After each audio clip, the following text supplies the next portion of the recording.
know you may be thinking, every Doom game that you've played, isn't that just every Doom game? No. No, it's not every Doom game. There are 2 Doom RPGs, Doom Resurrection, Doom VFR, and Mighty Doom. All of which were mobile games except for Doom VFR. It was a VR game. Hell, there's even a Doom board game. Anyway, Doom is one of my favorite video game franchises of all time. I enjoy every one of the games I've played. Though some aren't great, I still have a soft spot for them. Nonetheless, let's just jump into it. At number 7, we have Doom 3. One of the only few games in the Doom franchise that actually feels like a horror game. This game feels more like a reboot rather than a sequel. After all, this Doom guy is a completely different character than the Doom guy from 1, 2, and 64. This game isn't great, but it's not asinine either. I would definitely rather play this than Mega Man X7. Despite not being a fantastic game, I love the sense of dread in this game. Despite that, I'm not a very big fan of the enemy redesigns. Some are cool, some are alright, and some are just absolutely terrible. Anyway, this game is I don't really see myself coming back to this game very much. At number 6, we have Doom 64. This is the other Doom game that actually feels like a horror game. And at the same time, it feels like Doom 1 and 2. When you hear the name Doom 64, you'd think it's maybe like a 3D-ish remake of the original Doom, but that's not what it is. It's its own game, built from the ground up. This game has some downright creepy music, though it's more like ambience. I don't think you could really call it music. You could probably call it music if you were, I don't know, fucking weird. The levels range from downright confusing to batshit insane. All in all, this game is different, but that's a good thing. I feel like more people should give this game a chance. It's not a game you'll fall in love with, but it's a great game either way. At number 5, we have Doom 2016. Look, I like this game, okay? But it's just really insane. This game is just really hard. And I see myself getting pretty bored very easily. That's one reason I've not beaten this game yet. But hey, at least this game is good. And the music. Oh, Mick Gordon knows what he's doing. It's too bad the company f***ed him over. And the combat is great. I really love the glory kills.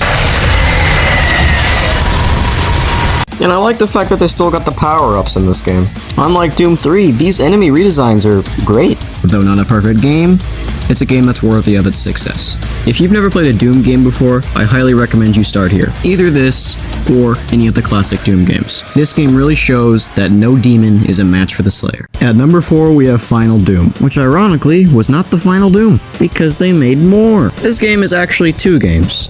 TNT Evolution and the Plutonia Experiment. These games both have 32 levels each. That's 64 levels! This game is jam-packed with demon-murdering goodness. But you're not getting through the game that easily. A lot of these levels can be very confusing, and because of that, you're going to be spending a lot of time in this game. All in all, this game is very good, but I feel like they shouldn't have called it Final Doom because that's a lie. Though I doubt they expected more games to follow. At number 3, we have Doom 2. This is the game that introduced the Super Shotgun and a lot of Doom's most iconic enemies. But this game it's kinda hard. Dying is one of those things that you will do quite a lot. But sure, in the first game, you will die pretty often, but not as much as you do in this game. Just because it's a hard game doesn't make it bad. It's actually a really good game. Unlike with the first Doom, there's just 1 chapter. And I think it has 32 levels, I'm not sure. This game is really good, but what's sad is it's not as iconic as the first game, but it's just as good. It's Doom through and through. Like I said, great game. At number 2, we have Doom. I really like classic Doom. This game is just so iconic. This is one of the first-person shooters that anybody actually gave a shit about. 4 chapters,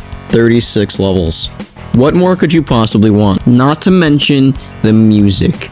The iconic music. Sure, a lot of the music is just blatant f***ing rip-offs of other songs by like Pantera or whatever, but it's still really good. The enemies are pretty iconic as well. Not to mention weapons such as the BFG 9000 or Big f***ing Gun 9000 are pretty iconic as well. This game is fantastic and will continue to be fantastic for as long as I live, which could be another day, another week, another month, or however long. At number 1, we have Doom Eternal. I mean, obviously. This is probably the best Doom game in my opinion. But I probably don't know that for a fact, considering we don't know what Doom the Dark Age is gonna be, but that looks like it's gonna be a great game. Doom Eternal is a fantastic game. Not only is there just a campaign, but there's some online modes and 2 DLCs. But I have not played the DLC yet. This is the Doom Slayer's best f***ing game. The lore is great as well. Take everything you thought you knew about Doom and throw it all away. And it's cool to see that the Icon of Sin is back. And I think this is Mick Gordon's best Doom soundtrack. He's only done 2, but still. This is the best Doom game, and you cannot change my mind. I'm back. I know this one is pretty short, but what can you do? There aren't many Doom games, so what do you want from me? If you disagree with where I put some of these games, go ahead and tell me in the comments so we can have a very, very civil discussion. That's all from me. Please get out of my house.